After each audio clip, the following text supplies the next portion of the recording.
Uganda yandibadde ensi ndala nnyo singa Museveni yasalawo okurespectinga oba okuteeka ekitiibwa mu ssemateeka. Uganda yandibadde ensi ndala nnyo, naye wetwogerera Uganda yafuuka yakuttunka nayo. Uganda yafuuka ya nnyondo. Bannayuganda, Uganda bali mukuttunka nayo nga bonna munnange ekikolimo kyava ku muntu omu General Museveni era nga byatutegeeza nti mujja kutuuka okumpita ekisiraani. Uganda kati yafuuka yakuttunka nayo nga sinnaba kugenda wala. Waliwo munnaddiini omu eyasobodde okuggyayo ekintu ekyo. Uganda yakuttunka nayo kati then nange nkunnyonnyole Uganda yandibadde etya singa Museveni yasalawo okubeera ng'ateeka ekitiibwa mu ssemateeka. Kale oba ebyo bye yasuubiza nga amatiza bajjajjaffe ne baganda baffe ne bazeeyi baffe okubeera nga bayingira mu nsiko, bye yabasuubiza ne banne be yagenda nabo bonna ba Dr. Kizza Besigye, Bamugisha Muntu n'abalala bonna be yagenda nabo mu nsiko abakyaliwo n'abaafa, singa teyabalimbalimba n'abeera nga yagendera ku mulamwa ne balemba kubeera nga nabo bejjusa nti ebyatulwanya kati si bye tuliko, Uganda yandibadde endala nnyo. Naye kansooke nkuwe akatambi ka munnaddiini ono asooke akunnyonnyole otegere nti kituufu Uganda yo tuli bukuttunka buttunsi nayo. Mbeebaza okuttunka n'eggwanga. Eggwanga lyakuttunka nalyo. Kiki otegeeza? Byonna buli omu kola bali mu kuttunka buttunsi. Biri ku mukutu nalabye babadde bagamba waliwo omuwala yabadde agenda kuzaala Zambia. Naye presidential convoy yabadde eyitawo kale nga balina okuyimirira nga bw'omanyi. Omuwala n'afa. Kali yafudde kati bone bw'anaagende wa Mukama alina ebyokuloopayo oyo. Nabadde Mukama nabadde ngenda kuzaala naye presidential convoy n'eyitawo. Kali bino byakuttunka buttunsi nabyo. Nnuma ayinza n'okuba omukulembeze abagamba tusiba ssaawa ezo zonna ye nga tamalina kumanya. Naye nga bano maybe bakikola. Bali bakikola kugamba kweraga beno ebisimanyi naye nze mbebaza kuttunka na ggwanga bannange.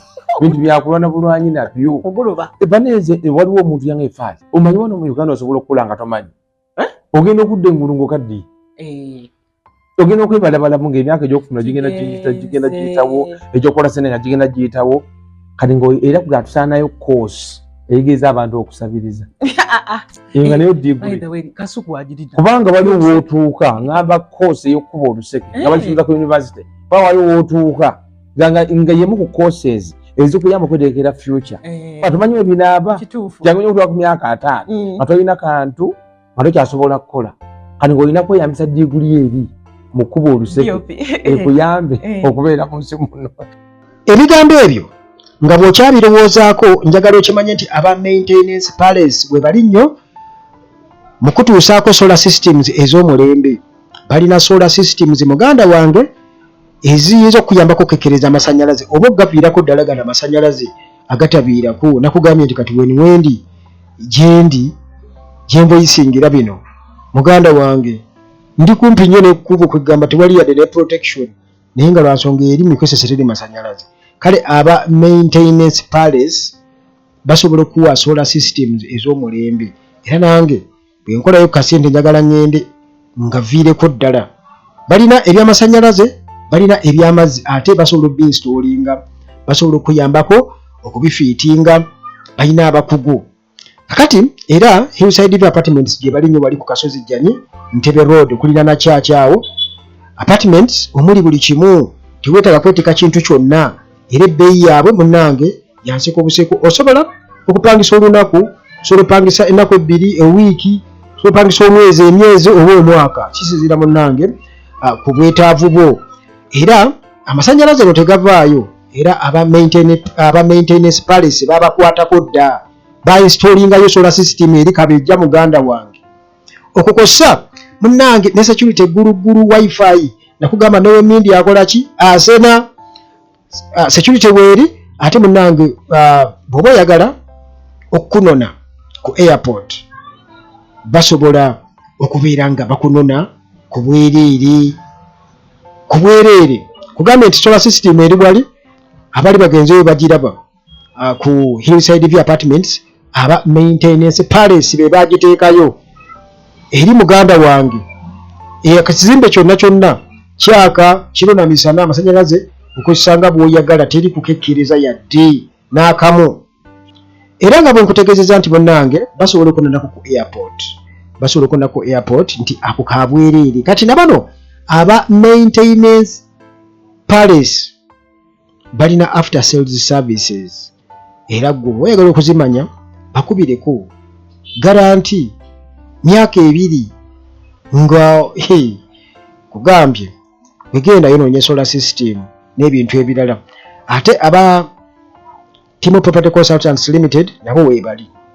Gwayagala okumanya ku by'ettaka, oyagala kutunda ttaka oba kugula ttaka, oyagala kugoba ku nsonga za byapa, aba Timo Property Consultants weebali. Abagala enamba y'omusawo nabo bagifuna wano ku Uganda Tulagi nzaagibawa. Ono omusawo waali nange munnange kinasobola okukola kwe kulaba nga abantu baffe babeera balamu nga tetusosodde mu mawanga, tetusosodde mu madiini, tetusosodde mu byabufuzi nti twagala abantu bonna babeere nga balamu bakakase nti ddala mu butuufu ensi egenda kukyuka. Okay, kakati owulidde ebigambo bya muganda waffe oyo munnaddiini naye akugamba nti Uganda yafuuka ya nnyondo yakuttunka buttunsi nayo bw'oyinza okuwakana naye muganda wange Uganda yafuuka ya nnyondo yakuttunka buttunsi nayo. Kakati General Museveni singa yali atadde ekitiibwa mu constitution kale kubanga bwe yajja twamuwa omukisa ne babaga constitution ye 1995 kati singa agiteekamu ekitiibwa Uganda yandibadde ensi ndala nnyo.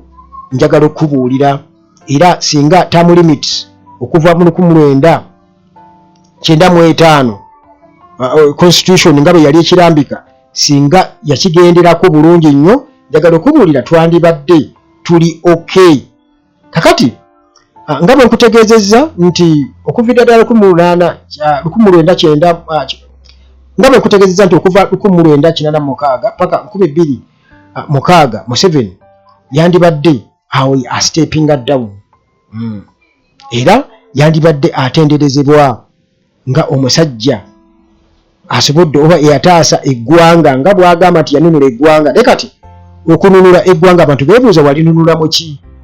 Kubanga omukululo gwe gwalibaddewo legacy yandibaddewo era munnange yandibadde abalwa ng'omuntu eyawaayo obuyinza mu mirembe kitutadde okubogera nga peaceful transition era yandibadde akoze kinene nnyo mu kuteeka amaanyi oba mu kugumya institutional strengthening. Kakati handover 2006 eno yandibadde erabwanga democratic kugamba esetinze enkola eya demokrasiya mu Uganda etaliiko mirerembe mu kuwaayo obuyinza era abakulembeze bonna bandibadde bamulaba ng'omusajja atadde ekitiibwa mu constitution n'alema kubeera nga ate munnange constitution gye bagiraba ebinyininyini ate bataka okubeera nga bagimenya. Kale kino kyalibadde kitumbula obwesige bw'abantu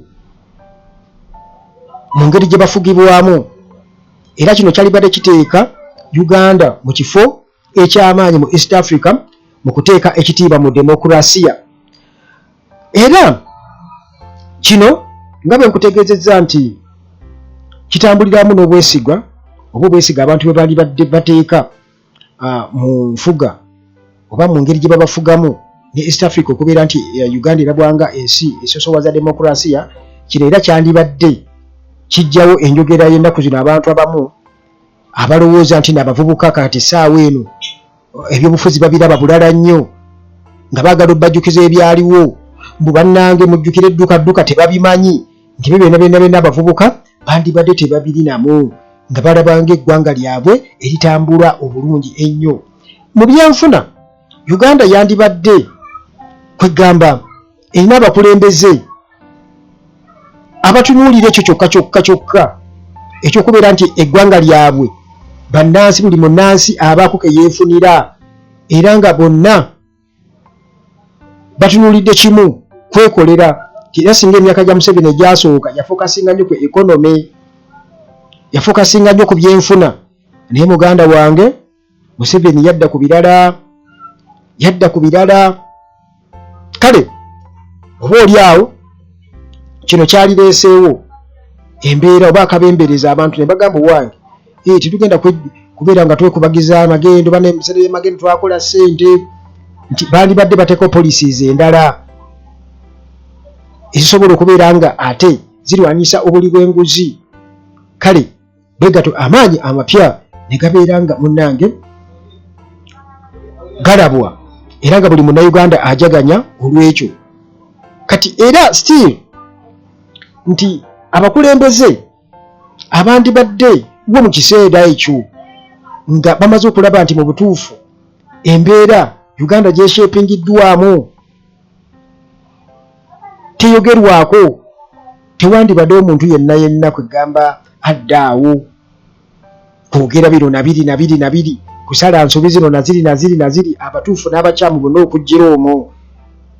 Mu byabufuzi Uganda yandibadde oba oli awo yeewala essaawa eno kati ekiriwo essaawa eno kwe kulaba nti mu butuufu olaba nga civic space ekirinkingidde ddala, kubanga emyaka gyonna tubaire tulaba nga amaloboozi ga opposition gagezaako kubanga gatemerwako ettaka lwa nsonga ti munnange political environment ezimbiddwa mu mbeera ey'okubeera nti waliwo abantu abaagala okubeera nti demokrasiya tebamutunuulirako yadde n'akamu. Era Uganda mu region yandibadde erabwanga ensi ey'emirembe nga erabwanga ekyokulabirako mu Great Lakes region.